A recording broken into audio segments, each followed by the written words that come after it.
It is 9:24. You're listening to Classical Mornings on the new Classical FM. I'm Audie Braun.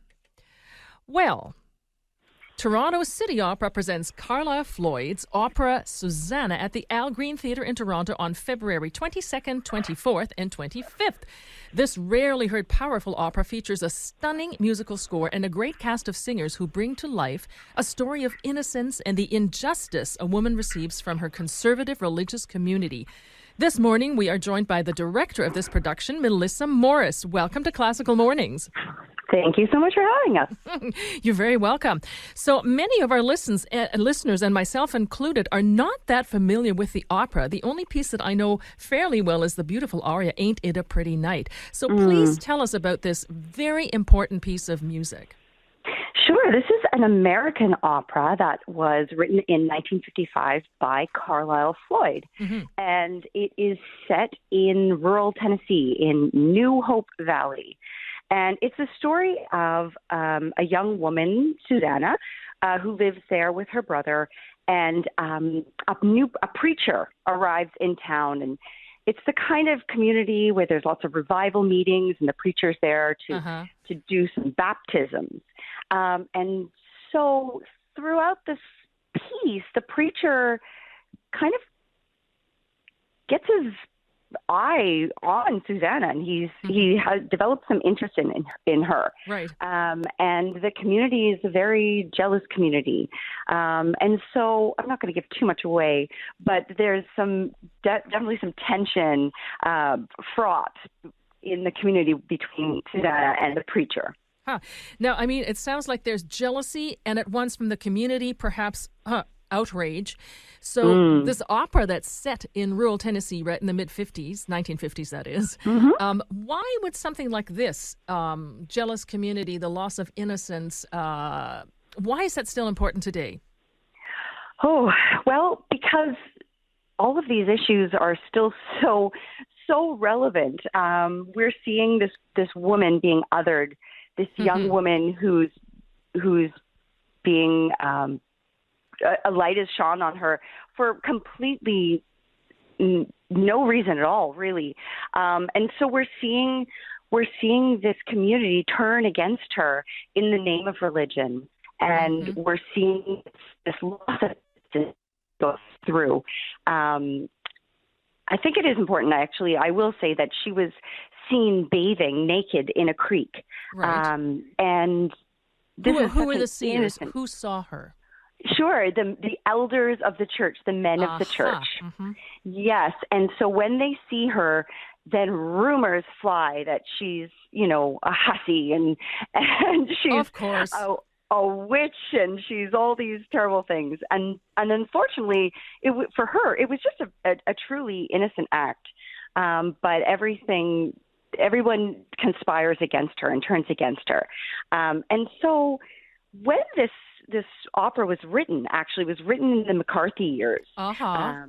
And so there was this witch hunt, and we saw that time people being oppressed, and this resistance to anybody going outside the narrative. Yeah. So those sorts of themes, Carlisle Floyd says he wasn't writing that story, but he was so deeply influenced by those events that were happening around him. And it's just very interesting to me when we look at this particular piece, which is so poignant today. And I'm setting this opera in 2024. And I thought to myself when I read it, I thought, gosh, doesn't this all sound so familiar? It brings to mind the great play, of course, The Crucible, for example, too, right?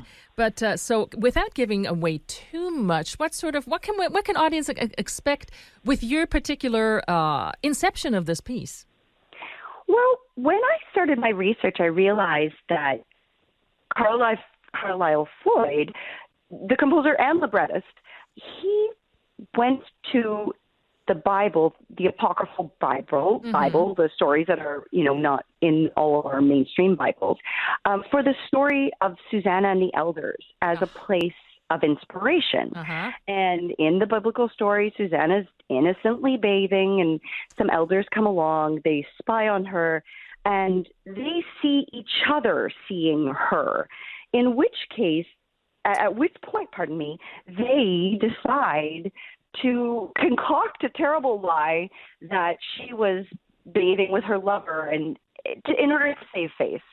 And so when Carlisle Floyd used this story as inspiration, I then went back and I thought, okay, where else has this story been recreated? Right. Well, if you look up Susannah and the Elders and paintings on the internet, Yeah. you're going to find it doesn't end. It doesn't end. Give me an example, like who, great painters, who? Yeah, or anybody. Rubens and Artemisia Gentilici. I forget the pronunciation of her Italian last name. It goes on and on and on. Chagall, like you can't stop there. And so I was like, what is happening here? Why are we so obsessed with this story? And it never stops.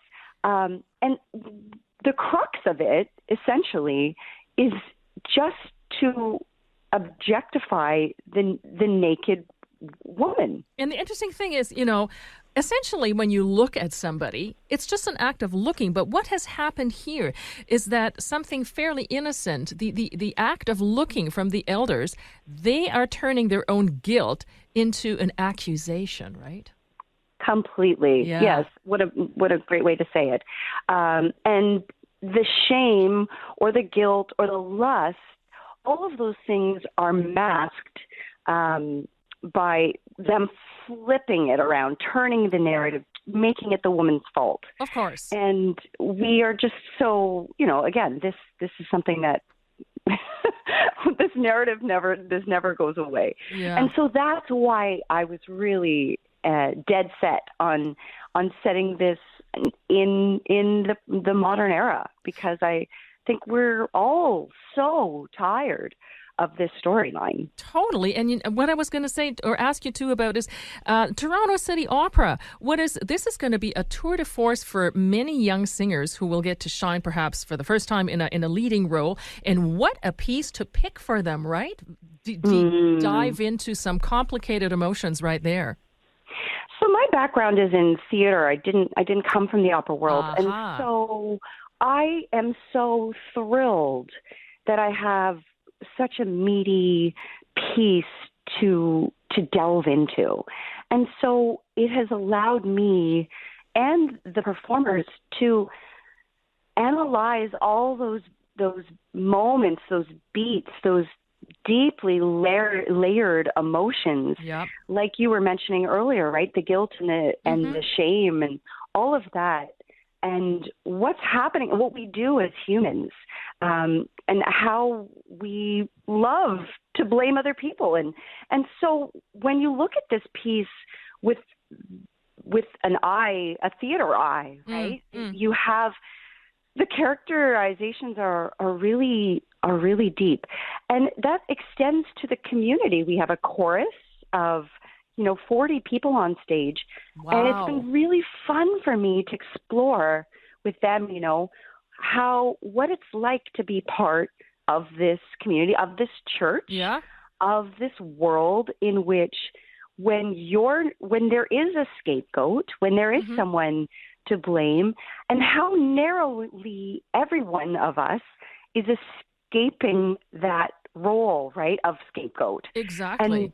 Right. So it's been fun for us to figure out, like, human nature is such that we are all sinners and we're all doing terrible things. Well, the thing is, too, when you think of someone who is bathing in the nude, of course, no one bathes with their clothes to begin with. But then when they are aware that someone else is watching, an innocent act for them, they might feel guilty themselves. So they shouldn't, but obviously there's that double-edged sword. So guilt and its many facets is sort of, and jealousy at the core of this opera, right? Yes. Yeah. And I think that's such an interesting thing that we see the main characters in the show, we have a group of 4 elders of the church and their wives. And we watch the elders ogle Susannah, and we watch their wives judge Susannah. And what isn't said is, what isn't dissected is the relationship between those couples and the imbalance in this particular religious community. Yep. The wives don't have enough power or enough equality in this community in order to have that relationship with their husbands, where that shouldn't be okay. Yeah. And unfortunately, it is okay that they have the long reign in which to go and objectify women. But then, of course, the women are upset, and of course, the women are jealous. Yes.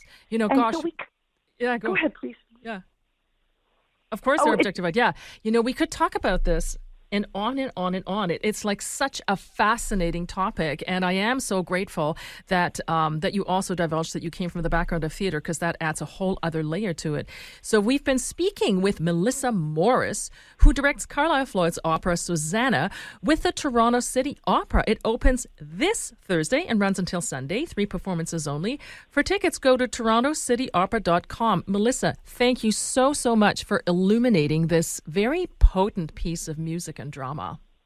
Well, I'm really glad to be here, and I hope some of your listeners will have the opportunity to catch it. Yes. It's rarely performed in Toronto, exactly. And with such a dynamic and wonderful cast and creative team, it's been a thrilling experience. So thank you so much. Thank you so much. So don't walk, run to see Susannah with the Toronto City Opera. Go to torontocityopera.com for more information and for tickets.